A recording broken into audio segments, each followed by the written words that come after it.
Fala galera, beleza? Eu sou o Enzo. Dizem que garrafa que já levou querosene nunca perde o cheiro, mas essa aqui se esforçou bastante para isso. Uma assassina aposentada que virou uma NEET desempregada. Em uma noite, na mansão de Hajime Hayasaki, presidente da empresa temporária Make Staff, um dos seguranças conversa com seu chefe. Ele pergunta se o chefe já ouviu falar da Gaviã Noturna, que nomezinho horrível.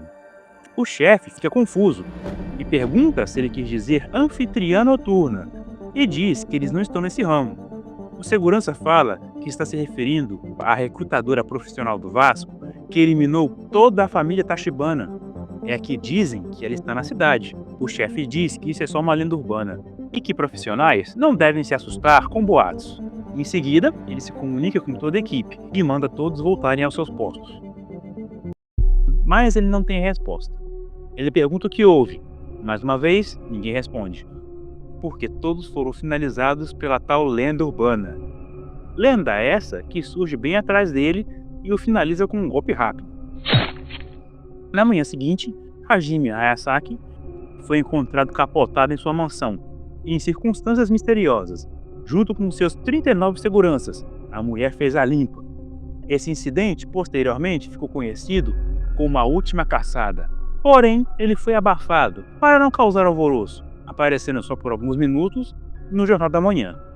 Enquanto a Gaviã Noturna, sério, tem tanto nome bom, vou escolher logo esse, ela abriu suas asas e desapareceu na noite, e nunca mais foi vista. O tempo passou, e agora, a lendária Gaviã Noturna, Fuyuki Izumida, de 33 anos, é uma desempregada, alcoólatra e fumante inveterada, e também é uma NEET. Eu gostaria que vocês dirigissem sua atenção para esses dois atores aqui nessa imagem. Esses lenços usados. 2, esse massageador aqui. Inclusive, nesse exato momento, ela está jogando no telefone. Parece ser um daqueles simuladores de namoro. A Izumida repara nos opais da personagem do jogo e em seguida olha para os seus próprios.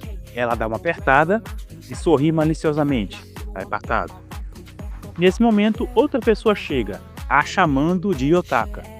É um homem de terno e gravata, skin padrão de assalariado. A Yotaka o reconhece. O assalariado diz que ela mora sozinha, então deveria pelo menos trancar a porta. A Yotaka pergunta por quê. Quem liga se alguém arrombar? O assalariado fala que é questão de bom senso.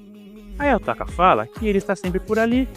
O assalariado responde que a casa dela é mais perto do trabalho dele do que a área de fumantes do parque, e não dá para fumar no trabalho.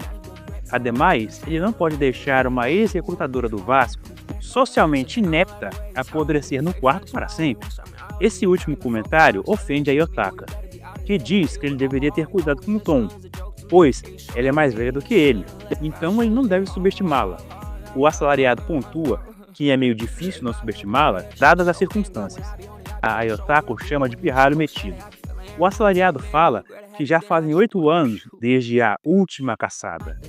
A Yotaka mudou muito nesse tempo. Ele se pergunta se as pessoas mudam mesmo tanto assim depois de largar o trampo. Em pensamento, o assalariado faz uma observação especialmente triste. Os opais da Yotaka estão caídos. Em seguida, o assalariado pergunta quantos anos ela tinha dito que tinha. A Yotaka responde que 33. E pergunta por que ele está encarando. Ele responde que só está relembrando e se prepara para comer o seu bento. A Yotaka vê isso e pede o hambúrguer que tem no bento. O assalariado nega, pois aí ele fica sem nada e fala que se ela quiser, que compre o dela. A Yotaka diz que bentos de lojas de conveniência são muito pequenos e muito caros. O assalariado pergunta se bentos de loja de conveniência viraram artigo de luxo. Ele continua. Após se aposentar, a Yotaka gastou tudo o que tinha ganhado mandando gente pra vala em jogos de gacha, tentou uns bicos, mas nenhum deu certo. Agora ela estaria implorando almoço, com um aluguel atrasado e vivendo nessa pocilga. Em suma, ela tá lascada. A Yotaka, que ficou só ouvindo todo esse esculacho, pergunta com lágrimas nos olhos se ele quer que ela chore. Tô triste, não tô feliz. O assalariado pede para que ela não faça isso e faz uma proposta. Ela precisa de um trabalho, né? Então, a agência dele também não está muito bem das pernas. Não que já tenha sido algo glamuroso.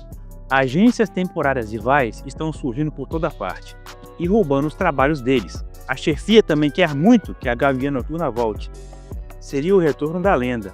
Aí ela ganharia dinheiro e a agência dele recuperaria o poder. Um ganha-ganha. Nisso, ele pergunta o que ela acha de voltar a trabalhar para eles e diz que lhe dará todo o apoio. Aí Otaka se levanta, anda na direção dele e diz Não. o que o deixa irritado. Ela então explica que largou porque odiava aquele trabalho e também diz que uma vez que um vínculo se quebra, ele nunca mais volta, tipo um ligamento estourado. Diante disso, o assalariado fala que se isso a incomoda tanto, ele não irá insistir. Então, a Otaka começa a se retirar. O assalariado pergunta para onde ela vai, e ela responde que vai ao banheiro. E ela vai mesmo, só que ela não fecha a porta. E tem esse comentário esquisito do sujeito. Voltando um pouco no tempo, o assalariado que veio falar com a Otaka está no banheiro do trabalho, se aliviando ao lado do seu chefe. O chefe fala o slogan, o retorno da Gavião Noturna, e que a empresa vai querer algo chamativo para o seu próprio retorno. Que é chamativo mas que parece o título de um filme de ação de baixo orçamento dos anos 80, isso parece. O chefe diz que o assalariado já é próximo da Otaka, então ficar no bem bom com ela deve ser uma tarefa fácil. Diante disso, o chefe pede para que o assalariado adule a Otaka e a traga de volta para o trabalho. O assalariado reflete por um instante. 40 mil numa gasosa 2D. Misericórdia. Ele diz que pode tentar, mas pergunta, e se ela disser não? O chefe fala que duvida, mas se ela for para outra agência, vai azedar o negócio. Se ela não servir para eles, é inútil. Então, caso isso aconteça, o assalariado deve se livrar dela. Voltando ao presente, o assalariado está meio receoso, mas veio equipado para realizar a tarefa. Nesse momento, a Otaka volta do banheiro, o que o surpreende. Ele não ouviu barulho de torneira. Então pergunta se ela lavou as mãos, mas a Otaka o ignora, focando na sua bebida. Ela volta a sentar no seu futon e o assalariado a encara. E depois oferece o seu bento. Ele fala que comeu uma parte, mas a Otaka pode ficar com o resto. A Otaka pergunta se ele tem certeza, pois ela só queria um pedaço do hambúrguer. O assalariado diz que por causa dela, perdeu o apetite e entrega o bento. Depois fala que vai voltar para o trabalho, mas antes ele pede para jogar as suas bitucas de cigarro no lixo da Otaka. Ela responde que pode, tanto faz, distraída comendo o bento. O assalariado anda na direção da lixeira, mas ao passar perto da Otaka, ele faz seu ataque. Usando uma faca, ele tenta atingir a Otaka no pescoço, mas ela ainda tem as manhas. A Otaka assume uma expressão fria. Com uma cotovelada, ela o desarma. Depois, o agarra pelo pescoço e pega impulso, saltando sobre ele, se posicionando, prendendo a cabeça do assalariado entre as coxas e pega a faca no ar. O assalariado se sente como uma presa que ha visto o gavião se aproximando, mas nada pode fazer para fugir ou revidar, o que faz com que ele sorria. A Gavião Noturna se prepara para dar o seu rasante, ou melhor, seu golpe final. Mas ela não o faz. Ao invés disso, ela só joga o assalariado no chão e fala que ele quase a fez sujar as mãos de novo. E não só porque ela não as lavou depois de usar o banheiro. E ela tá com a mão na cara dele. Que nojo. A Otaka continua e fala que isso não é bom. Se ele apontar uma coisa dessas para ela, ela pode acabar se lembrando do passado. A expressão no rosto da Otaka deixa claro que isso é uma ameaça. Em seguida, ela larga a faca e diz que deve ser ruim ser um assalariado. E pede para o assalariado dizer ao seu chefe que ela gosta do seu estilo de vida atual e que não tem intenção de voltar a ser...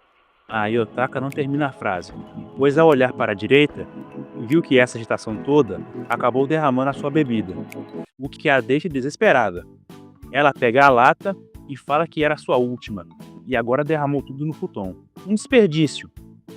Ela se volta para o assalariado, e com raiva, diz que por causa da emboscada meia-boca que ele fez, agora ela está sem combustível para viver. Então ela se vira e ordena que ele devolva sua bebida. Jamais derrube o copo de um cachaceiro. Mas o assalariado já deu um ninja.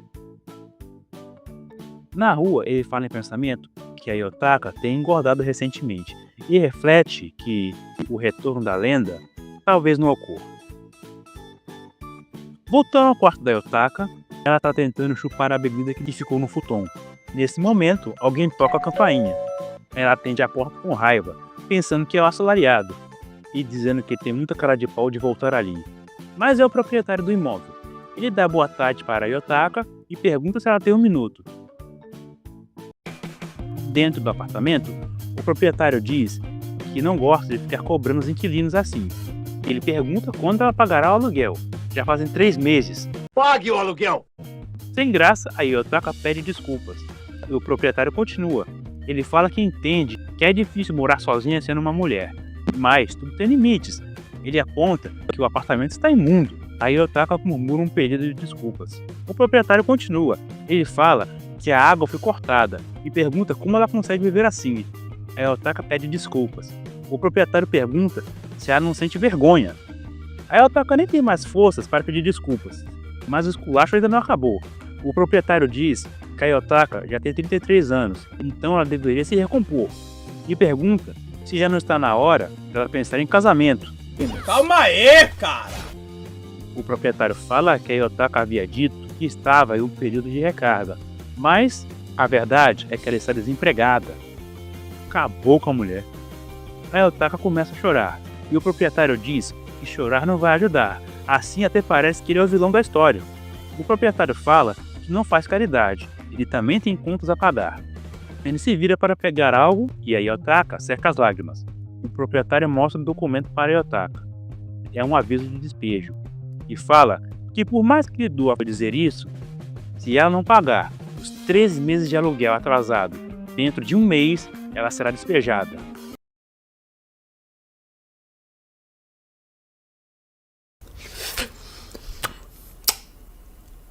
Fudeu.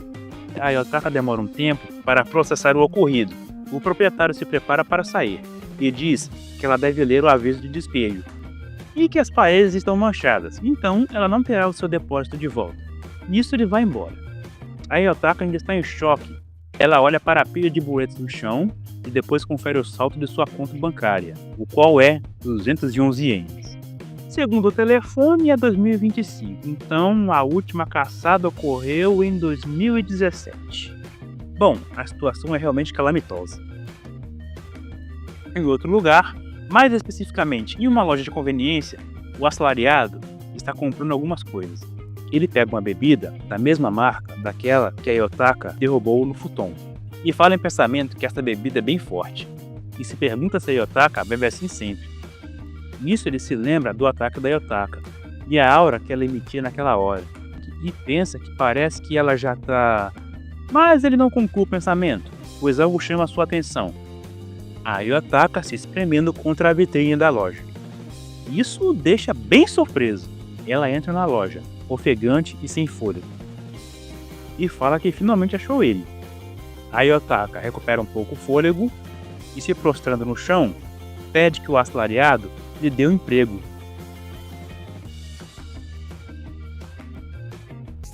Bom, galera, é isso. Gavião Noturna é um nome horrível. Eu particularmente não gostei. Ela deveria ter escolhido outro nome, tipo Mamba Negra. Bom, eu comecei a ler esse mangá, eu achei ele bem interessante, então eu quis trazer.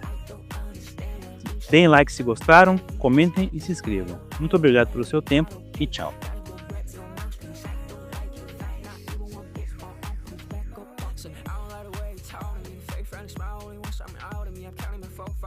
Listen to me, boy, you better be out of here. I hate with all my heart, you always this stone's a joke to me.